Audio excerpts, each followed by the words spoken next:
A very important aspect of my black and white workflow is that I always create 3 different versions of my color photograph, and so that I have 3 different black and white converted images, an underexposed, a neutral, and an overexposed version. And I'm going to use parts of all those images and try to combine it to one image. And for that, I always use masks and selection. So I'm going to demonstrate it in a very easy way how I combine parts of an image and try to come up with a merged final result. For example, if you would take a look at this image, which is the neutral converted black and white version of this building, then you would see that, well, it's a nice sky and also a very nice converted version of the building itself. So I want to use this building, and I want to have the underexposed sky of this underexposed version. So what I'm going to do is to go to the neutral version. So I'm going to say duplicate layer, then I'm going to copy it to the underexposed version like this. So when I go to the underexposed version, then you would see that the neutral version is on top of the underexposed layer. So what I do then is to create a mask on the neutral version, on the layer with the neutral version. Then I'm going to open up I'm going to load the selection that I've created before this. So I'm going to load the selection of the sky in this case. So now I have selected the sky. So what I do then is to use the gradient tool. Make sure that the gradient tool is on the normal gradient, on the normal linear gradient function. So what I do then is do something like this. So what I've done here is I've merged this underexposed sky with the neutral version of this photo. So that's the main reason that I always use mask and selection, because I need at some point in my workflow, or at multiple points in my workflow, try to combine parts of one certain image with the part of another image and come up with the final result. So mask and selections are a very important element of my black and white workflow. How do I determine what kind of selections and what type of selections I would need? Well, for example, if you would take a look at this architectural image, which are more complicated than, let's say, seascapes, then if you would take a close look at the photograph, then I would say, okay, first you need a selection of the sky. So you can start creating a selection of the sky. Make sure that when you have selected and created the selection of the sky, that you also save it as a selection and save the complete image, so you don't lose the selection afterwards. What you also need, obviously, is to have a selection of the complete building itself. I can demonstrate it here because I've already created that selection. Like this. So in this case, the whole building is selected. But what I always like to do is to come up with a sort of depth in the building and to create presence in the building. So for that, I also need to come up with more detailed selections of, let's say, this part of the building and also this part of the building.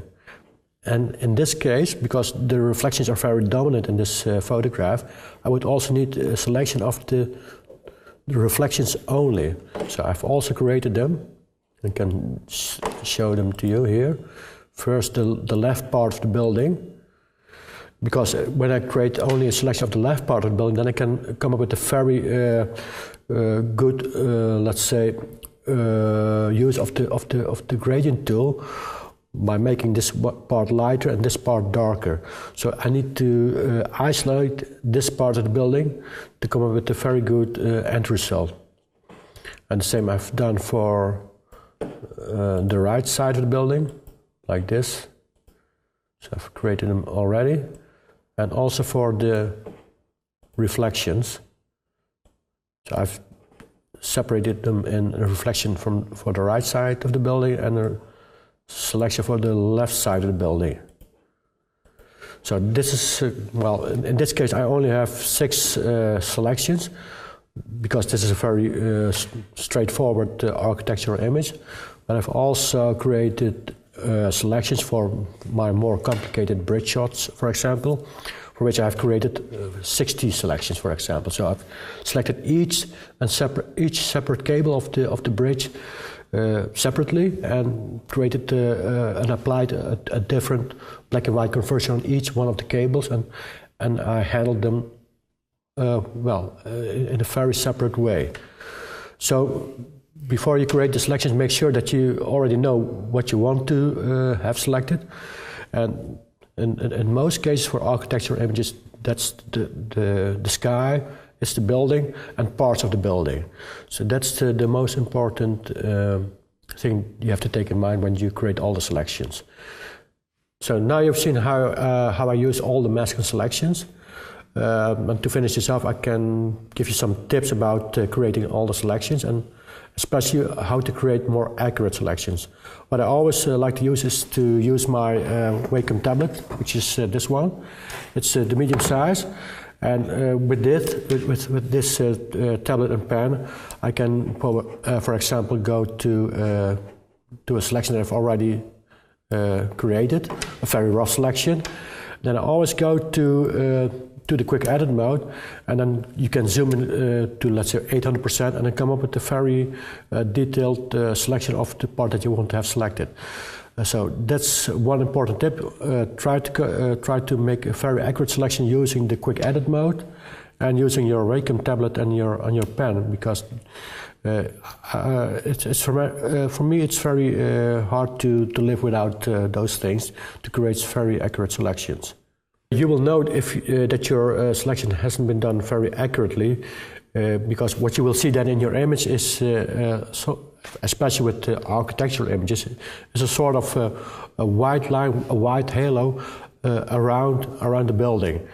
And that's something that you obviously don't want to have in your final result, because, it looks very sloppy, it looks very amateurish, and it's not looking professional at all. So make sure that your selection is very, very, very accurate.